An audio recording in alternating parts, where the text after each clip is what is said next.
So, inshallah, today I'd like to continue and hopefully wrap up our discussion about the example to explain examples in the Quran. I talked about some of those things yesterday with you from Surah Al-Baqarah. Just to do a quick, easy translation of the ayah so it's fresh in our minds again. Inna Allah la yastahyi an yadriba mathalan ma. It's not Allah for sure that is ashamed in any way that he may strike an example of any kind whatsoever. Ba'udatan fama fawqaha. Even a mosquito or anything even more far-fetched. فما فوقها فأما الذين آمنوا فيعلمون أنه الحق من ربهم.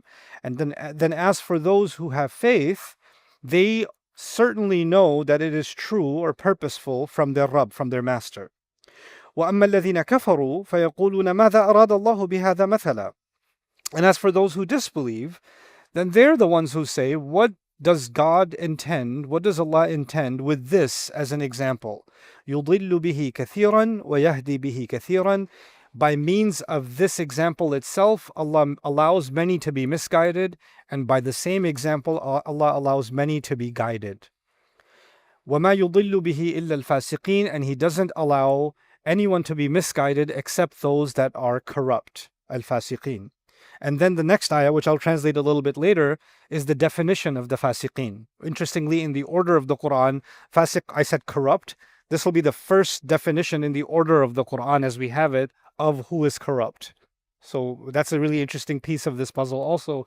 And we'll have to look at corruption and its relationship with examples, because we're actually here to study the examples, and yet Allah tied this someone's lack of understanding or dismissal of the examples with corruption, which you would not think is one and the same thing, right? But let's pick up from some of the things we left out from yesterday and try to complete that picture. The thing I want to start with today is to help all of us internalize that nothing in the Quran is commenting on a reality that is dead, meaning it happened, it's never going to happen again. The Quran is talking about recurring realities. And speaking of that, this is going to be a commentary on the word al-haq, which is a key term in this ayah that we're going to study, because the believers, when they hear the example, they know it is al-haq. يَعْلَمُونَ أَنَّهُ الْحَقُّ مِنْ رَبِّهِمْ, right? So let's understand some things about al-haq. In the Arabic sense, al-haq means many things. First of all, it does mean reality. Reality. Al-haqqun huwa, is it real? أَلَيْسَ هَذَا بِحَقٍّ. On Judgment Day, kuffar will see the punishment, and a sarcastic question will be asked, isn't this haqq? Is this real enough for you? قَالُوا بَلَا وَرَبِّنَا. Then they testify, of course it is, right? So haqq refers to reality. Haqq also refers to purpose. So Allah says, خَلَقَ السَّمَاوَاتِ وَالْأَرْضَ بِالْحَقِّ. He created the skies and the earth purposefully. And the word for purposefully is al-haqq also. It also means justification. So if something is rightful, something is justified, then it's haqqa alayhi or hukka alayhi even. So it has multiple meanings. But I'm going to stick with one of them for now, or one or two, reality and purpose. So let's first talk about reality. How do human beings observe reality? How do we understand reality around us? We understand reality through patterns. A child does not know the reality of a sharp object until they experience it, and maybe they forget and they touch it again and they experience the prick again and again, and then, okay, now you know what, the reality has settled in, right? The reality, or all of our knowledge, all of our understanding of reality comes from learning, and learning can only happen through repetition.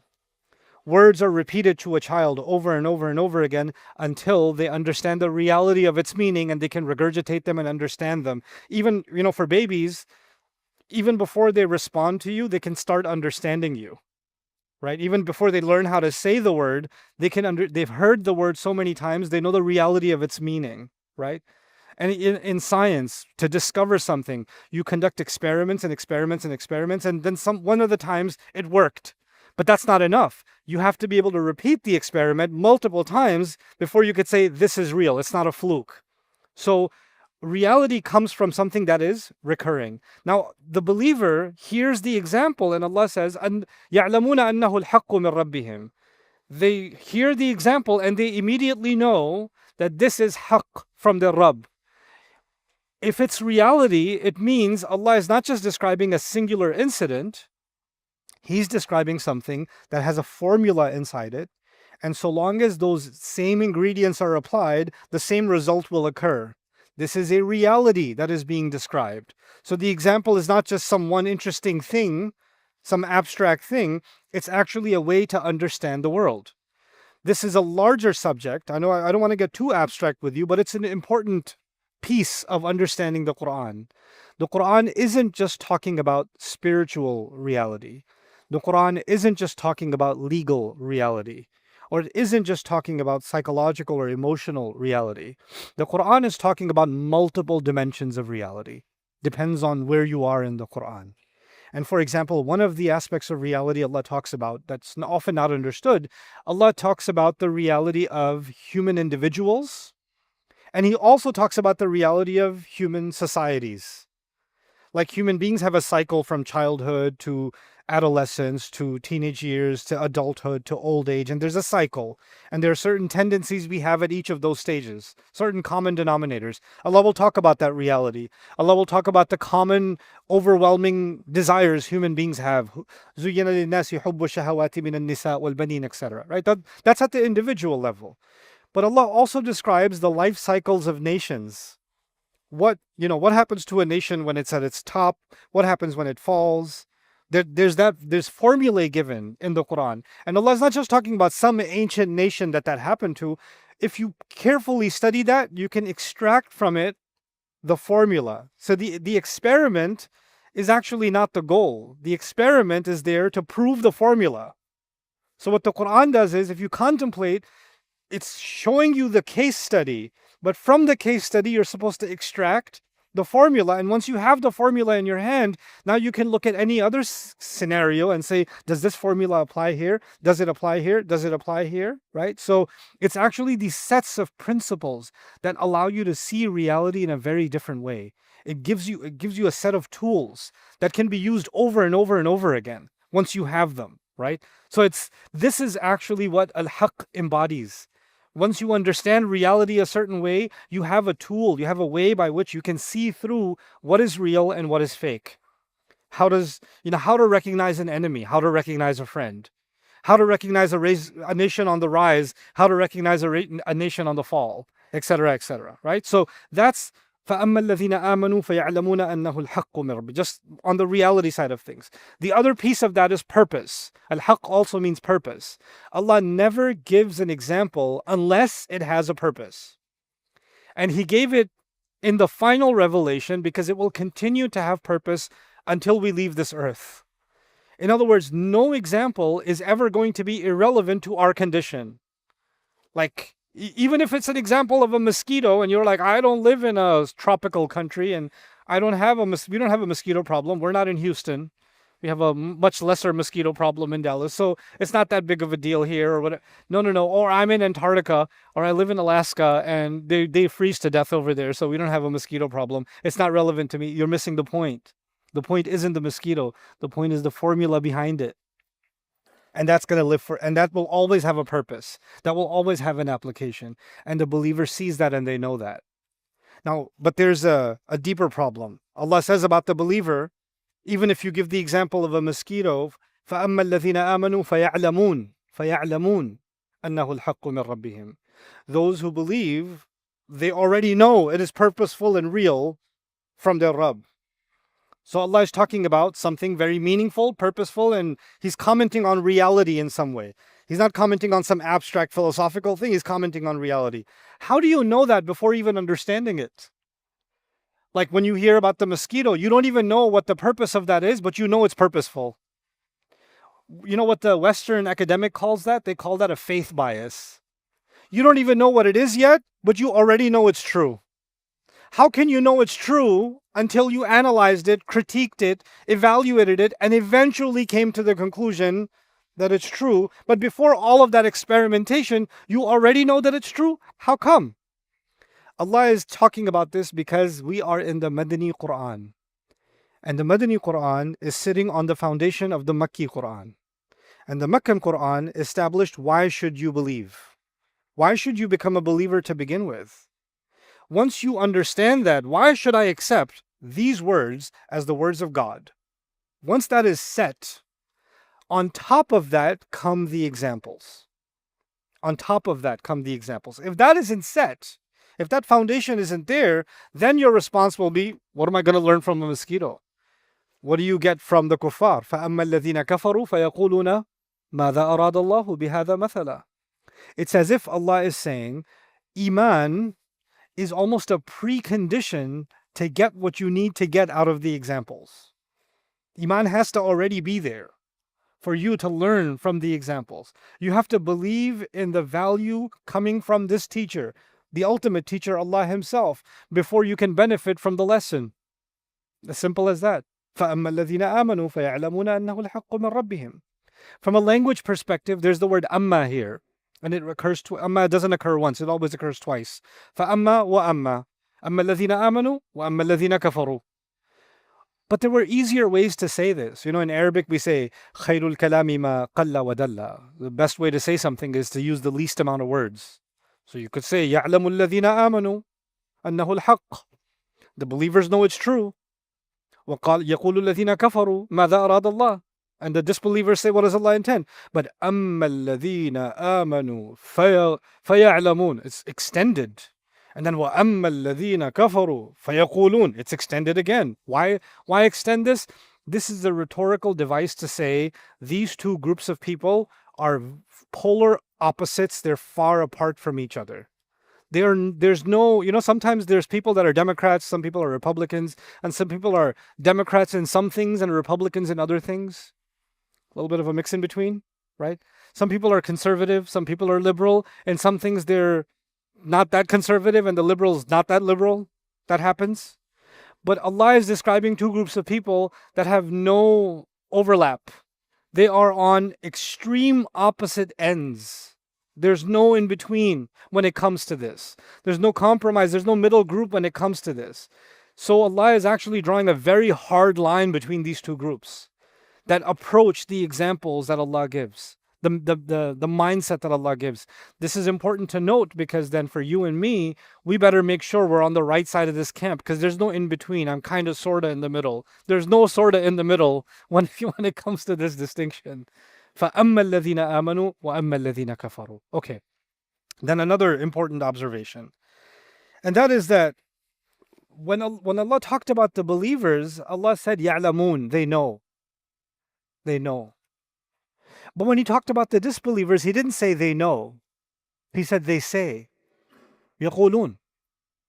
Allah could have said, when believers hear the example, they say it's the truth. And when disbelievers hear it, they say, what does Allah mean? They say. But for believers, they know. And for disbelievers, what? They say. Why? Knowing is internal, isn't it? Knowing is internal. Allah is not describing the external of the believer. Allah is describing the internal of the believer. The internal state is being highlighted. But for the disbeliever, it's as if Allah is saying that they didn't really go through an internal process. They didn't allow anything internal to actually activate before they opened their mouth. For them, it's an impulsive response. They just come out and what? Say. So it's the mouth moving that's been highlighted. يَقُولُونَ. What's also really interesting is that Allah didn't say فَيَسْأَلُونَ مَاذَا أَرَادَ اللَّهُ. What did the disbelievers say? They said, what does Allah intend by this as an example? But when you say, what does Allah intend? Isn't that a question? That's a question. The word for that should be يَسْأَلُونَ. They ask, what does Allah intend? Allah didn't say they ask, what does Allah intend? Allah says, they say, what does Allah intend? What in the world? Why would He say the word say and not say the word ask? What could we learn from that? You see, when somebody asks, they want to know the answer. When somebody says, they just want to make a comment. For example, you're about to leave the house and your mother looks at you and says, you're going to wear that? Are you really wearing that? She says that. Is she asking or saying? She's not asking. She's saying, go change. You understand? When you say, even if it's a question, it's not really a question, it's sarcastic. And this is a common occurrence in the Quran. By the way, يَسْأَلُونَكَ in the Quran, يَسْأَلُونَكَ مَاذَا يُنْفِقُونَ. They ask, what should we spend? That's actually a question. قُلِ الْعَفُوَ. قل ما أنفقتم من خير. يسألونك عن اليتامى. They ask you about the orphans. قل إصلاح لهم خير. They tell them doing good among them is a good thing. يسألونك عن الشهر الحرام قتال فيه. They ask you about the sacred months. Can we fight in it? Those are genuine questions. But then when Muslims had a tough time in Uhud and the munafiqun got caught in the crossfire, they said, يقولون هل لنا من الأمر من شيء? They said, do we have any authority also or what? Do we get a say in this or what? They were asking a question, but Allah didn't say يسألون. He said, يقول. They're saying it because it's actually not a genuine question. So it doesn't justify the use of the word يسألون. So by using the word يقولون, it's actually Allah distinguishing when is a question literally a question and when is a question rhetorically looks like a question, but it's not really a question. And that can be used for good or bad reasons. In this case, it's being used for a bad reason. Because examples are about education, let's take this into the classroom so you can understand.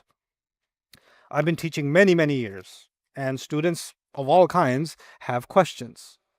There's a student who says, Ustad, question number 5, I didn't get it. Okay, let's go over it again. Let me help you go through that again. Okay, I explained it. Another student, Ustad, I don't understand. Okay, let me explain it. Yeah, I still don't understand. What did you say? What was that? What? And I could tell from his face, he's not asking a question. He's trolling me. He's trolling me. There's a difference between the student who asks a question and the student who asks a question for other reasons than curiosity, other reasons than actually learning. You understand? Actually, questions can be a really good way of insulting someone. It's a very easy way to insult someone. Are you really saying that? Are you serious right now? You know, by the way, questions can be a way of intimidating somebody too. أم أنت من اللاعبين? When Ibrahim alayhi salam said, I'm going to take revenge from your idols, you know what the people said to him? They said, are you playing? You're playing, right? Because you better be playing. Right? So they made it sound like a question, but they were actually threatening him. You better just be playing around with those words. You better not be serious. They weren't seriously asking him, are you actually playing? You understand? So when this word is used here, it's actually suggesting an attitude towards the examples. They never actually engaged with it to begin with. And Allah didn't say they say this they think, يَظُنُّونَ مَاذَا أَرَادَ اللَّهُ بِهَذَا مَثَلًا. They think, they have a thought. What does Allah mean? They don't have a thought. They come out and say it. Now the believers know it. The believers know it, which means they didn't express it. They're going through an internal thing. But when the disbeliever says it, are they the only ones who heard it? No, others heard it too.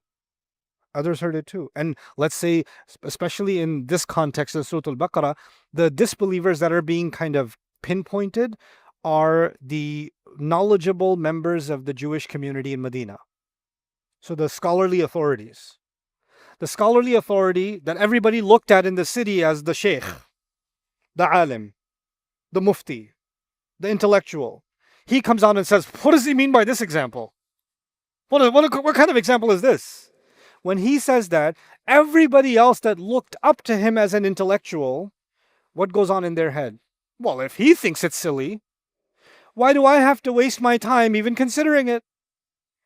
His review is enough for me, right? Nowadays, you guys can understand that by means of product reviews. You have some experts in tech or some experts in cars or some experts in cooking or whatever else, and you follow their channel or whatever, and he says, this product, 0.5 stars. This product, 5 stars, go get it. And you don't do fact-checking of their review. You're like, this guy said 5 stars, I'm going to get it. This guy said don't buy it, I'm not going to buy it. You see what I'm saying?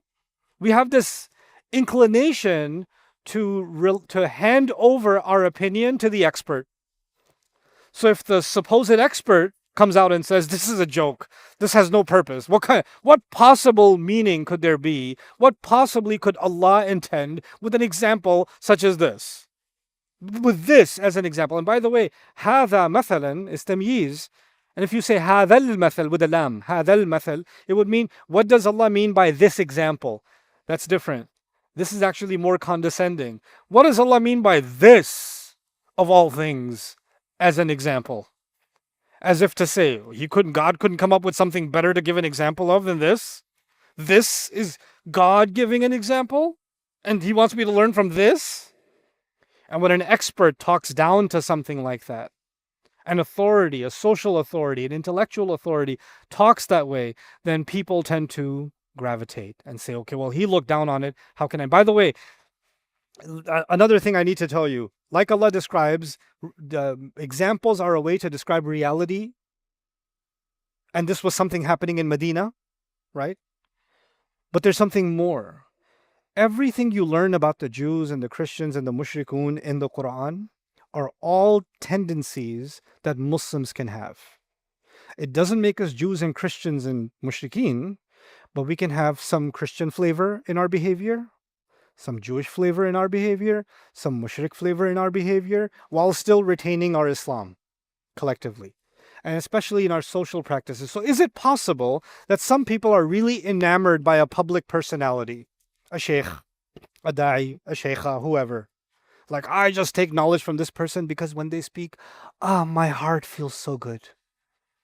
Now that expert decided to release a YouTube video against some other body or some other thing. And this guy, you're like, well, I don't have to investigate that anymore because you know who spoke against the person? He's practically the Pope.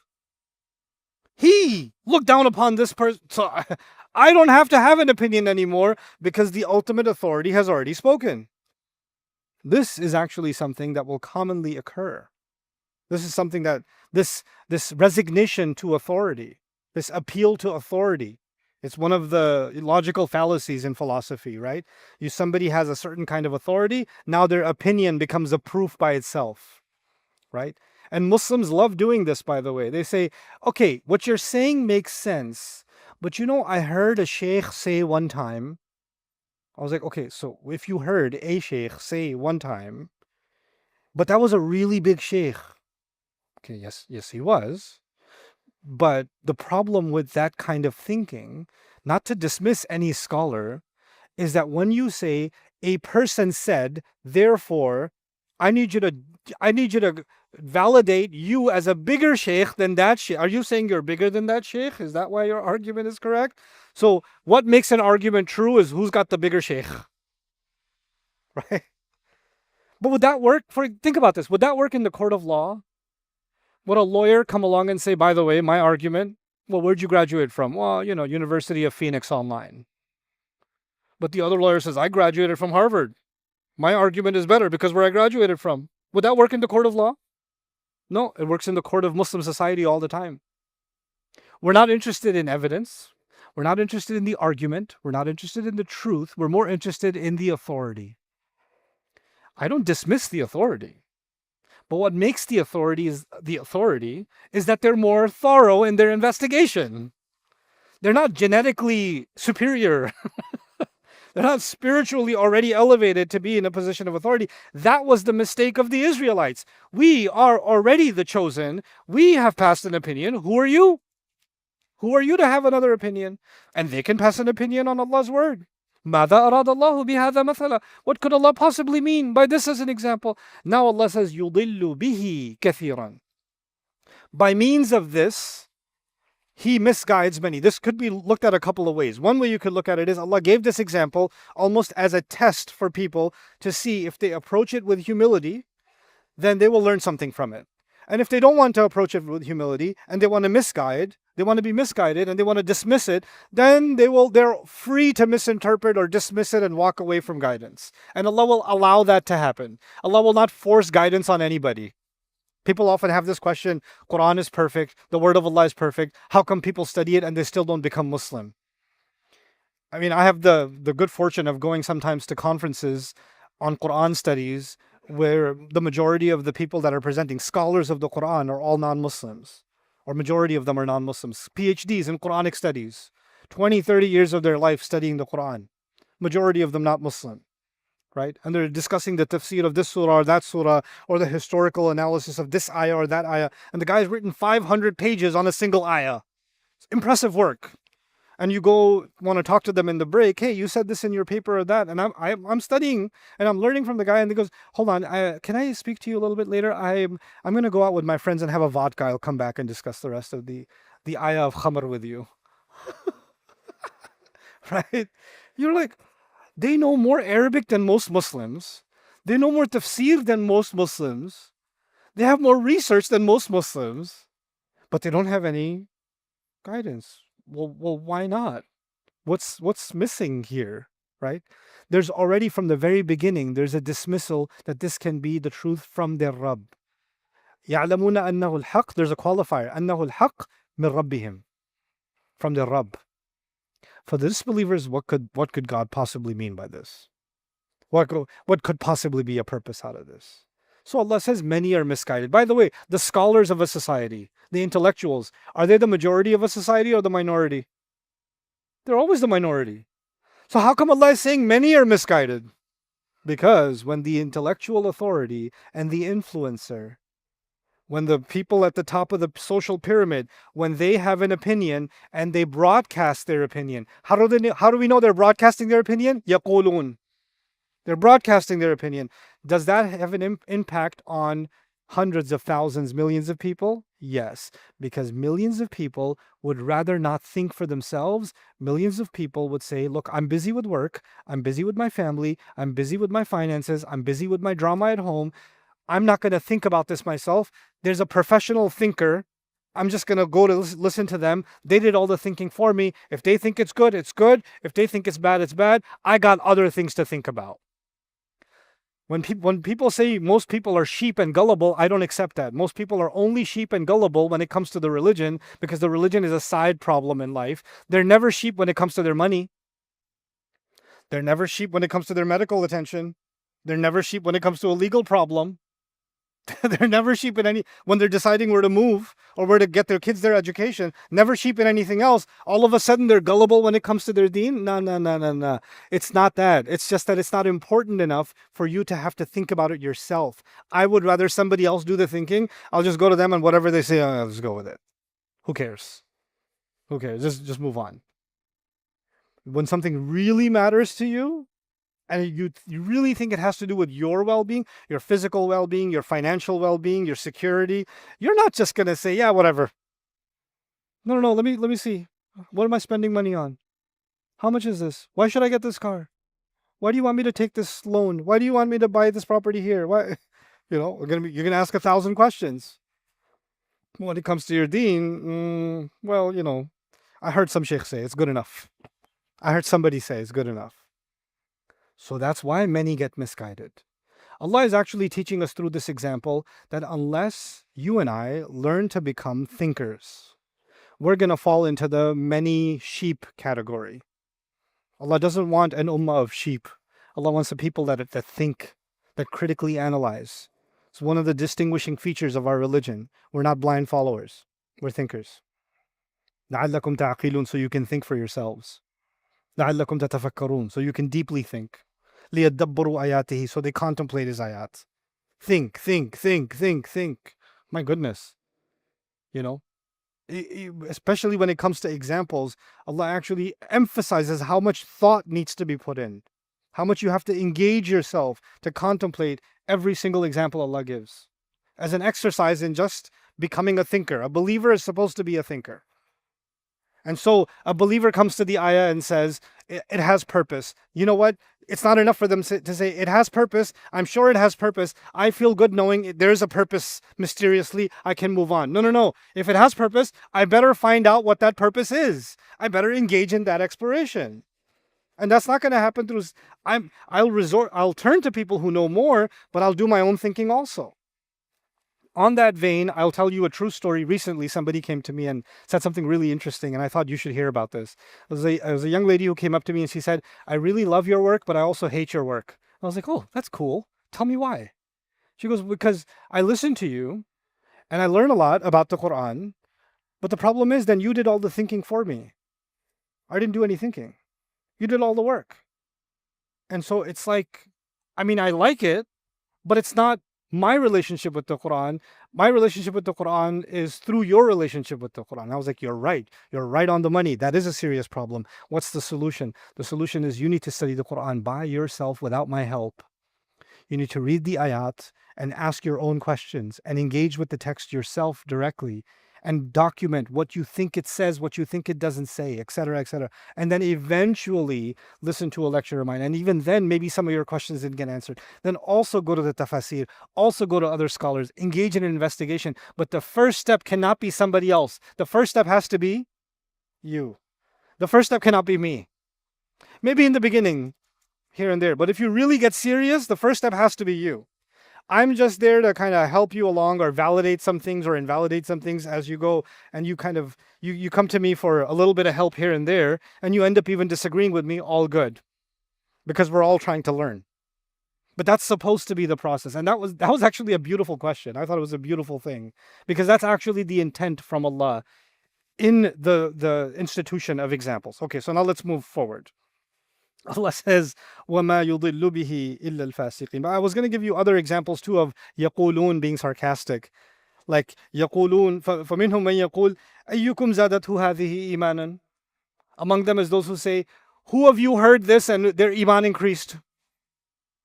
Who of you, through this verse, their faith enhanced? They're not really asking a question, they're making a sarcastic comment.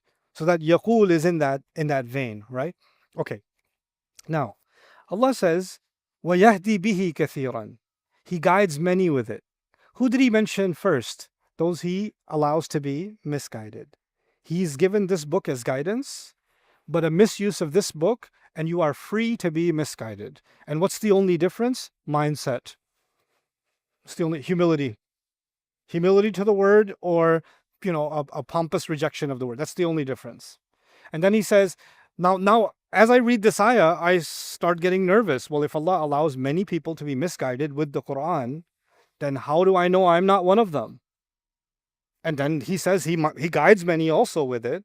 But how do I know if I'm going to be in the right camp? In fact, in many Muslim countries, where I come from in Pakistan, neighboring country, huge population in India, in Bangladesh, in Nepal, many of these South Asian countries, we learn growing up, don't read the Quran yourself. You're going to get misguided.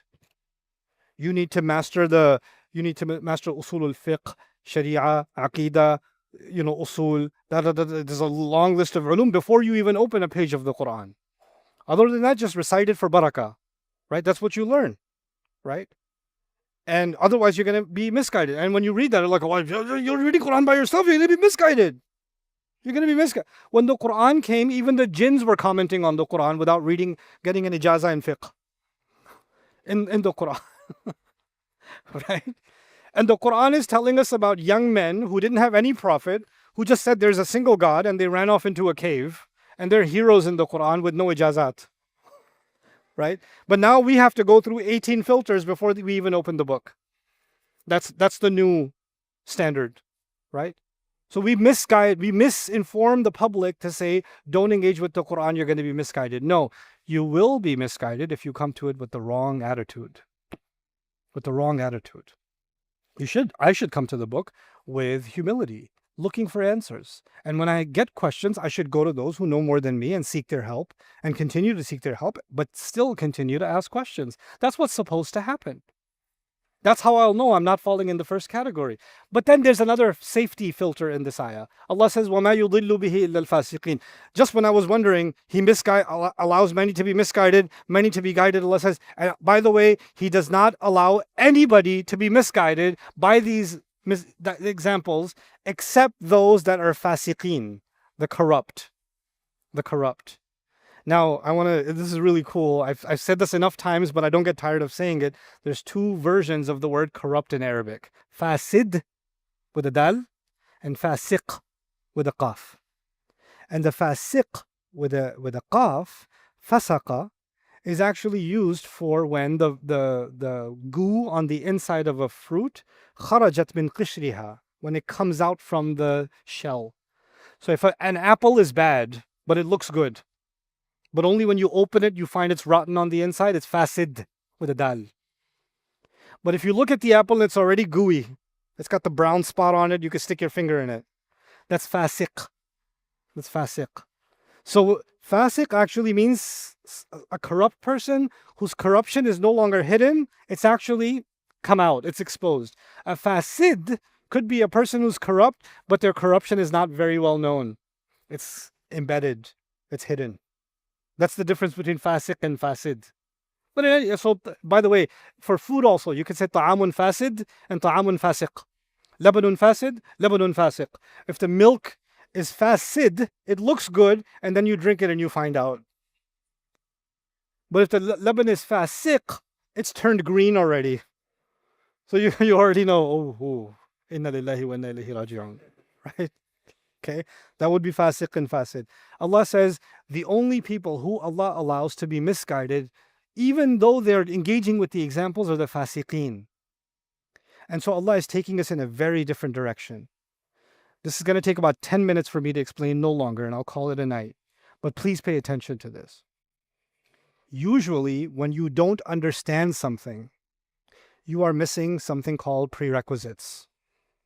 If you don't understand multiplication, maybe you don't understand some basic mathematics. So if you go back to the basics and build back again, and then you'll be able to understand multiplication.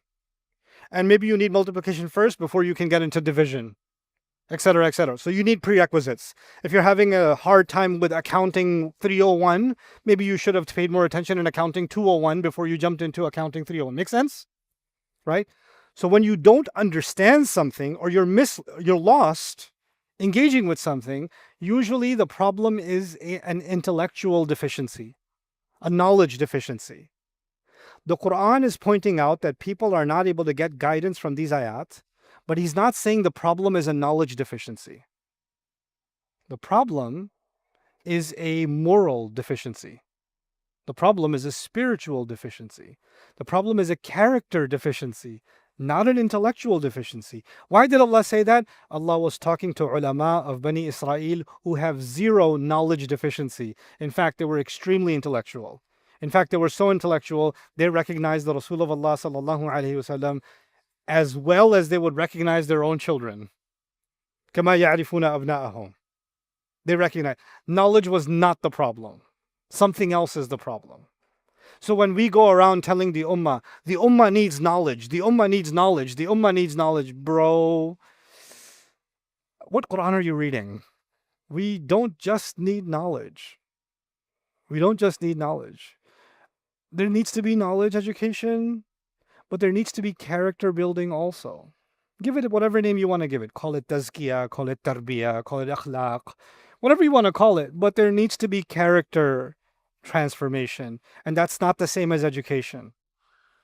Let's be real about this. How many youth here ever been to Sunday school? Sunday school? Okay, some of you have done time. Okay. All right, so you've been to Sunday school, you have a 1 hour lesson on akhlaq, kindness to parents, respect for elders, etc., etc. You're learning about manners. You're learning about it. That's still education. And then you get a true-false question or a quiz at the end. And there's a kid who got 100 on the test, on the akhlaq test. On the akhlaq test. And that same kid is bullying other kids in the break. And that same kid is talking back to the teacher. And that same kid is yelling at his mother, even though he got 100 on the what test? The akhlaq test. But they're teaching akhlaq. How come he's not? Because we still think that character will come through knowledge. Just the moment you have knowledge, everything will be good. Who said? Who said? Iblis didn't have knowledge? Iblis is pretty knowledgeable. He's got a lot of knowledge of history. He was actually there. I think he knows the story of Adam alayhi salam better than you and me because he was part of the story. He knows the seerah better than you and I. Why? Because he was there. He was there. He knows the stories of the prophets better than any of us can. He knows the angels better than we do. Why? He's hung out with them before. There's no shortage of knowledge. As we study Surah Al-Baqarah, we'll find Allah will acknowledge the depth of the knowledge of the Israelites. The depth of their knowledge. In fact, one of the names of them in the Quran is Al-Ahbar. Not in this surah, in another surah, Al-Ahbar. Al-Ahbar comes from Hibr, which means ink. Which means they spend their entire lives opening up scrolls and closing scrolls, and their fingers are always covered in ink. These are people of ink, right? That's how much knowledge they have. With that in mind, understand what is Allah saying about people who will not be able to benefit from the examples in the Quran, from the lessons of the Quran. Who will be these people? Al-Fasiqeen. Let's figure out who they are. Allah will give us the definition in the next ayah. الَّذِينَ يَنْقُضُونَ عَهْدَ اللَّهِ مِنْ بَعْدِ مِيثَاقِهِ. Those who violate the promise made with Allah even after it had been made binding. Whoa. We already made a promise with Allah and it was already binding. And Allah says there are people who break that promise. And I'm sitting there going, "Oh, what promise did I make? I didn't make a promise. What promise is this referring to?" And then you find a couple of ayat later, the story of Adam begins. And by the end of that story, Allah says, فَإِمَّا يَأْتِيَنَّكُم مِّنِّي هُدًى فَمَنْ تَبِعَ هُدَايَ فَلَا خَوْفٌ عَلَيْهِمْ وَلَا هُمْ يَحْزَنُونَ وَالَّذِينَ كَفَرُوا وَكَذَّبُوا بِآيَاتِنَا أُولَٰئِكَ أَصْحَابُ النَّارِ هُمْ فِيهَا خَالِدُونَ. Whoever follows my guidance will have no fear or shall not grieve. And whoever denies and calls my revelations a lie, those are the people in hellfire, in which they will remain. There was a binding agreement taken from the story of Adam alayhi salam applying to all of his children, including ourselves, and Allah is saying that is the agreement that still holds for every human being. Whenever I send guidance, you'll take it seriously. The first definition of the corrupt is they don't care about their relationship with the guidance of Allah. Listen to me carefully about this one. If you remember nothing else, I know that's easy for you to remember nothing else. Just remember this one. Our relationship with Allah is equal to our relationship with the guidance sent by Allah. I'll say that again. Our relationship with Allah is equal to our relationship with the guidance sent by Allah. الَّذِينَ يَنْقُضُونَ عَهْدَ اللَّهِ مِنْ بَعْدِ مِيثَاقِهِ. And the guidance is many things, but then Allah says, by the way, the most important parts of that guidance, what are they? وَيَقْطَعُونَ مَا أَمَرَ اللَّهُ بِهِ أَنْ يُوصَلَ. They cut what Allah commands to keep joined. Very simple. Who will not benefit from the examples? People who cut what Allah commanded to keep joined. First of all, cutting the example from its purpose. Allah commanded it to be joined. Cutting the ayat from the surah to which they belong. Allah kept that to be joined. Many Sahaba, many tabi'een, many ulama commented on this ayah and they said what? They cut between Allah and His Messenger. I want to listen to Allah, I don't want to listen to His Messenger. Others said, and this is a very common understanding of this ayah, it's reinforced by other places in the Quran, they cut family relations. People who can't even respect the bonds of family will not be able to respect the bond they have with Allah. In fact, in the Quran, the taqwa of Allah and the taqwa of family relations are put next to each other. وَاتَّقُوا اللَّهَ الَّذِي تَسَاءَلُونَ بِهِ وَالْأَرْحَامِ.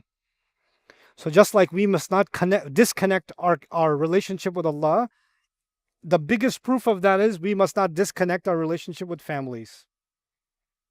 Now Allah is saying, if you step back, something we could never have known. We cannot understand the ayat of the Quran, the examples sent by Allah, if we don't honor the rights that are made by Allah within our families. You think these are unrelated subjects. They have nothing to do with each other. What does family relations have to do with contemplating the Quran? Allah says, yeah, you don't know how that works. I do.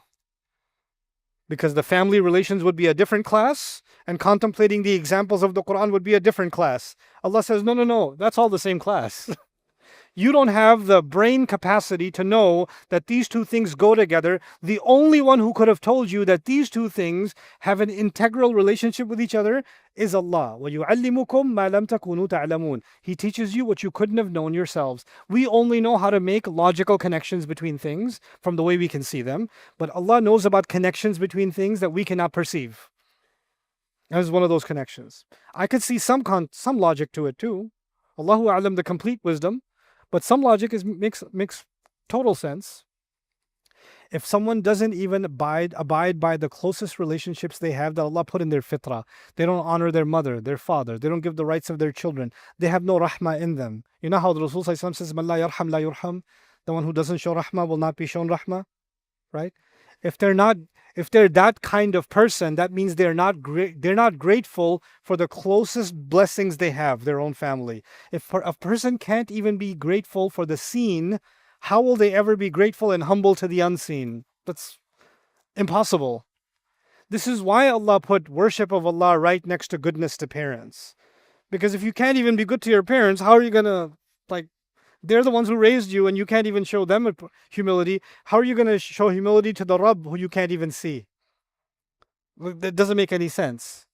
So Allah says, وَيَقْطَعُونَ مَا أَمَرَ اللَّهُ بِهِ أَن يُوصَلَ وَيُفْسِدُونَ فِي الْأَرْضِ. And they'll cause corruption in the land. These are the people. Now we get to the last part of this introduction. And that is that when people don't engage with these examples and they don't understand reality for what it is, then they will end up, the kind of people they are, not only do they violate family, they create corruption in the world. Take 2 minutes to contemplate that.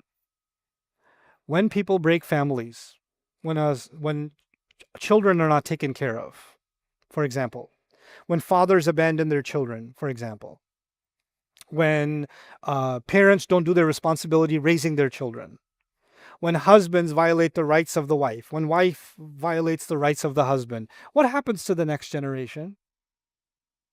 What happens in societies where there's a huge number of, for example, single moms and the dads have disappeared into the universe? What happens within a decade to those 5-year-olds that are now 15 years old? Drugs, alcohol, prostitution, gang-related crime. Does corruption increase in the world because families are breaking down? Ask any judge who's retired in any city in the world that's dealing with youth, juvenile court. Ask them, what do you think is the root problem? Family. Every time. Across the world. It's not a government policy, it's not education. For the real problem in the corruption of society is what? Family. وَيَقْطَعُونَ مَا أَمَرَ اللَّهُ بِهِ أَن يُوصَلْ وَيُفْسِدُونَ فِي الْأَرْضِ. In 2 phrases, Allah described an economic reality, a social reality, a political reality that plagues the entire world. How many billions of dollars are spent fighting drugs, alcohol addiction, teen suicides, all kinds of problems among the young generation that is susceptible to crime and to create problems in the world, and all coming from just one little وَيَقْطَعُونَ مَا أَمَرَ اللَّهُ بِهِ أَن يُوصَلْ وَيُفْسِدُونَ فِي الْأَرْضِ. And then Allah says about, in the end, أُولَٰئِكَ هُمُ الْخَاسِرُونَ. So amazing that Allah said, those are the ultimate losers. Keep the word losers in mind, because right after is the story of Adam alayhi salam, and he's begging Allah, رَبَّنَا ظَلَمْنَا أَنفُسَنَا وَإِن لَمْ تَغْفِرْ لَنَا وَتَرْحَمْنَا لَنَكُونَنَّ مِنَ الْخَاسِرِينَ. He's going to say that in Surah Al-A'raf. Right? SubhanAllah. Like, he's already, he's setting the ground, he's laying the groundwork for what's coming in the story of humanity in these ayat. So having laid this introduction for what makes these stories so incredible, or these examples so incredible, I'm excited to begin our journey through some examples of the Quran tomorrow. So this was the example about the profound nature of examples, but tomorrow we actually start getting into the work itself. And bi'idhnillah, we'll do an example from Surah An-Nahl tomorrow. So we're going to start from Surah number 16 and go as far into the Quran as we can in order. So from 16, whatever examples come in the Quran, we'll cover them one by one, and we'll learn some very unique, interesting things in each of them, inshallah ta'ala. Jazakumullahu khairan. Assalamu alaikum wa rahmatullahi ta'ala wa barakatuh. So much of the work on the Quran has been completed on Bayyinah TV. I want you to enjoy systematically studying the Quran from the beginning all the way to the end, in brief and then in great detail. And to do that, I'd like for you to sign up on BayyinahTV.com. And once you appreciate what's going on in Bayyinah TV, I want you to become an ambassador for it and share that subscription with friends and family and give it as a gift also. Thank you.